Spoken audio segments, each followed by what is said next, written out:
तो दूसरा दिन दोस्तों आए हैं जी के दिशा क्लासेस में मैराथन। जो 14 दिन 14 चैप्टर का तो मैराथन चल रहा है दोस्तों। पहला चैप्टर हो चुका है हमारा वास्तविक संख्याएं। आज 5 जनवरी 2025 को हम दूसरा चैप्टर लेके आए हैं बहुपद।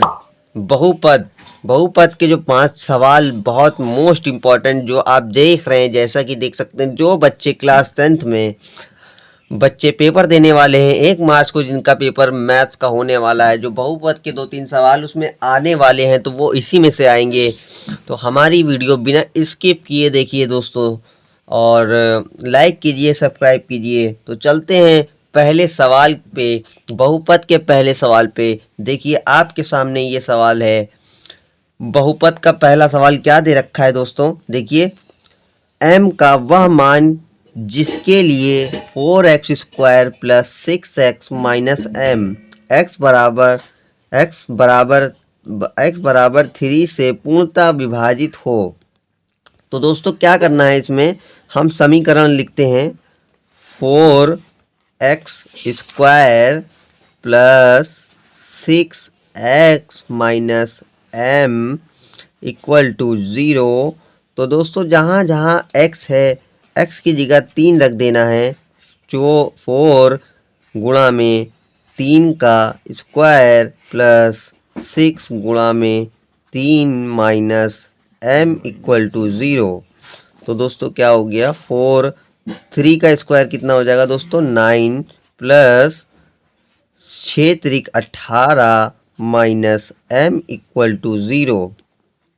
4 नवैया 36 और ये प्लस का 18 माइनस m इक्वल टू 0। दोस्तों आगे चलते हैं, आगे क्या होगा दोस्तों, आगे चलते हैं। ये हो जाएगा हमारा, ये कितना हो जाएगा दोस्तों हमारा, ये हो जाएगा हमारा दोस्तों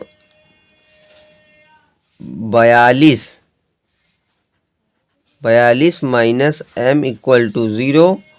ये हो जाएगा दोस्तों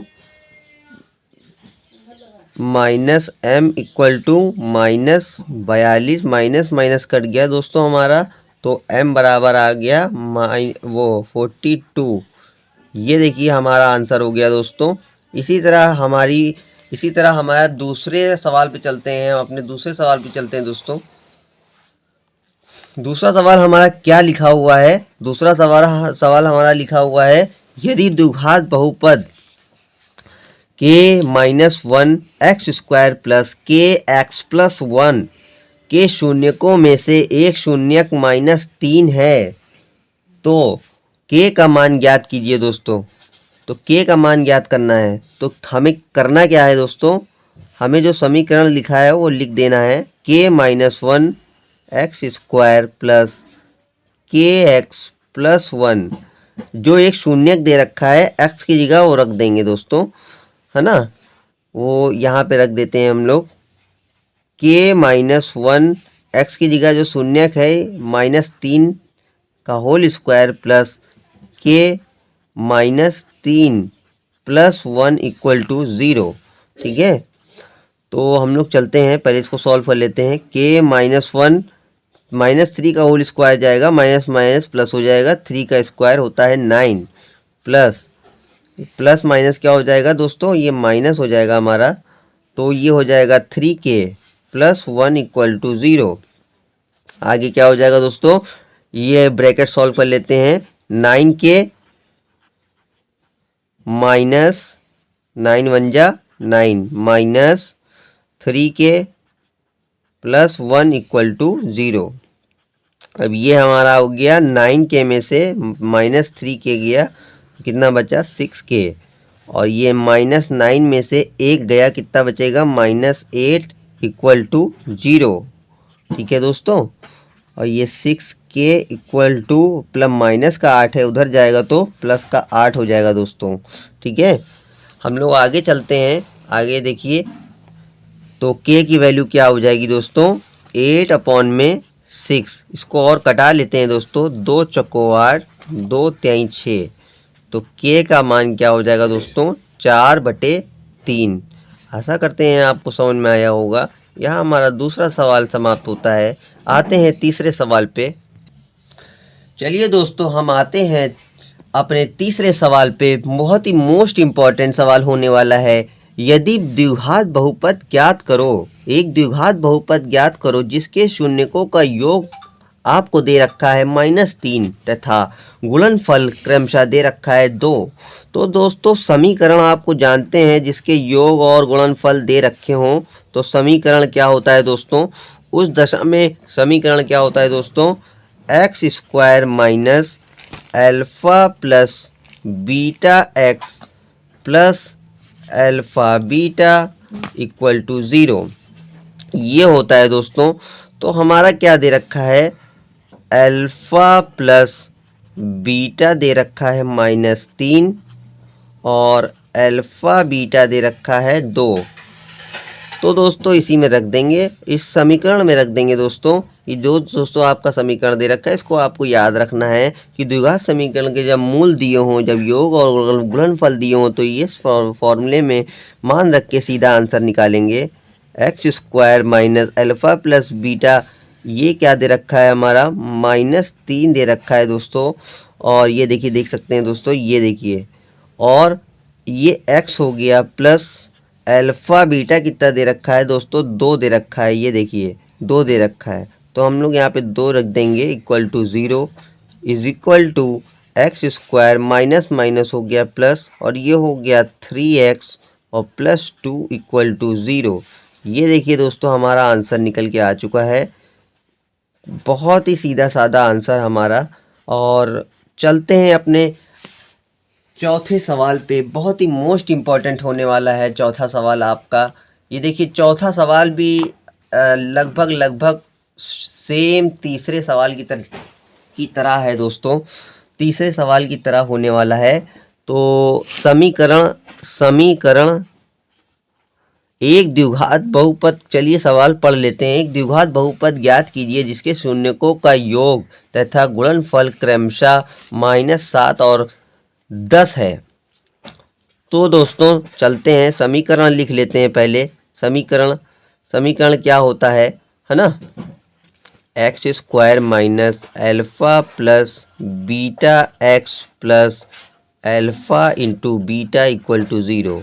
तो हम लोग पहले अल्फ़ा प्लस बीटा की वैल्यू लिख लेंगे। -7 दे रखी है, कॉमा लगाएंगे। अल्फ़ा इंटू बीटा की वैल्यू दे रखी है 10, है ना दोस्तों? तो हम लोग क्या करेंगे, अब समीकरण लिखेंगे x square minus alpha plus beta x plus alpha beta equal to 0। तो दोस्तों इसकी वैल्यू और इसकी वैल्यू ये दे रखी है, आप रख देंगे और कुछ नहीं करना है इस सवाल में। X square minus alpha plus beta की जगह -7 रखना है, एक्स प्लस अल्फ़ा बीटा की जगह 10 रखना है दोस्तों। 10 यहाँ पे रख देंगे, तो equal to 0। X square minus minus हो गया प्लस, ये हो गया 7x प्लस 10 इक्वल टू 0। ये देखिए दोस्तों, ये हमारे चौथे सवाल का आंसर आ चुका है। चलते हैं अपने पांचवें सवाल पे दोस्तों। आते हैं दोस्तों अपने पांचवें सवाल पे। किसी द्विघात बहुपद f(x) बराबर 2x square plus 5x plus के शून्य अल्फा तथा बीटा के वर्गों का योग दे रखा है। देखिए ध्यान से देखिए दोस्तों, अल्फा प्लस बीटा के वर्गों का योग दे रखा है 40 हो तो के का मान ज्ञात कीजिए। चलते हैं दोस्तों किस तरीके से सवाल ये किया जाएगा। तो दोस्तों देखते हैं हमारा f(x) कितना दे रखा है। f(x) जो सवाल फंक्शन दे रखा है कितना दे रखा है, 2x का स्क्वायर प्लस 5x प्लस के, ये दे रखा है दोस्तों। और अल्फा प्लस बीटा के जो मूल दे रखे हैं, अल्फा प्लस बीटा का मूल ऐसे ही निकालते हैं दोस्तों। क्या होता है अल्फा प्लस बीटा? -b/a। तो -b कितना है आपका 5 अपॉन a कितना है 2। अल्फा प्लस बीटा ये निकल आया दोस्तों आपका। और कॉमा में अल्फा इंटू बीटा का क्या होता है c अपॉन में a। तो क्या हो जाएगा c k/2 दोस्तों। ये हो गया अल्फ़ा इंटू बीटा और अल्फ़ा प्लस बीटा की वैल्यू निकल आई आपकी। और दोस्तों दिया गया है क्वेश्चन में जो दिया गया है उसके अनुसार क्या दिया गया है दोस्तों, ये दिया गया है alpha square plus beta square आपको दे रखा है 40, ये याद रखिए दोस्तों। और एक फॉर्मूला आप जानते होंगे, अल्फ़ा प्लस बीटा का whole square -2 alpha beta equal to कितना दे रखा है आपको दोस्तों, 40। इसी का फॉर्मूला होता है दोस्तों, इसी का ये फॉर्मूला होता है। और alpha plus beta, alpha into beta की वैल्यू जो आपको गिवन है, ये देखिए। तो दोस्तों इसी में रख देंगे दोस्तों, इसको चलते हैं। अल्फ़ा प्लस बीटा की जो वैल्यू है कितनी है, -5/2। अल्फ़ा प्लस बीटा की जो वैल्यू है दोस्तों -5/2 का whole square -2 into alpha beta की जो वैल्यू हो k/2 दोस्तों 40 हो गया, है ना। और आगे चलते हैं दोस्तों, आगे चलने के बाद क्या है, 2 से 2 काट देंगे दोस्तों और 5 बचे कितना हो जाएगा दोस्तों, 25। विद्यार्थियों 2 दूनी 4 माइनस के इक्वल टू 40 हो जाएगा दोस्तों, ये है ना। हम लोग करेंगे क्या, अब हम लोग करेंगे, ये देखिए, अब हम लोग क्या करेंगे, जो k की वैल्यू हमको निकालनी है वो इधर ही रखेंगे और ये हो जाएगा हमारा 25 में अपॉन में 4 -40 हो जाएगा, ये -40 हो जाएगा दोस्तों। इसके नीचे कुछ नहीं है, 1 लगा लेंगे दोस्तों, इसके नीचे कुछ नहीं है तो हम 1 क्या है 1 कर लेंगे, क्रॉस मल्टीप्लाई कर लेंगे दोस्तों। क्रॉस मल्टीप्लाई करेंगे तो क्या हो जाएगा, 4 एकम 4 हो जाएगा दोस्तों और 25 एकम 25 हो जाएगा दोस्तों और -4 चको 40 चको कितना हो जाएगा, 160 हो जाएगा दोस्तों हमारा। चलते हैं आगे, 160 में से 25 जाएगा तो कितना बचेगा दोस्तों हमारा, छोटे में से बड़ा जाएगा तो -135 बचेगा, -135/4। ये हमारा आंसर निकल के आ चुका है दोस्तों। वीडियो आपको अच्छी लगी हो तो कमेंट करें, सब्सक्राइब करें और ऐसी वीडियो पाने के लिए कल तीसरा चैप्टर लेके आएंगे दोस्तों, 2 चर वाले रैखिक समीकरण, तो अच्छे से समझें। चलते हैं, सब बखैर, जय हिंद जय भारत।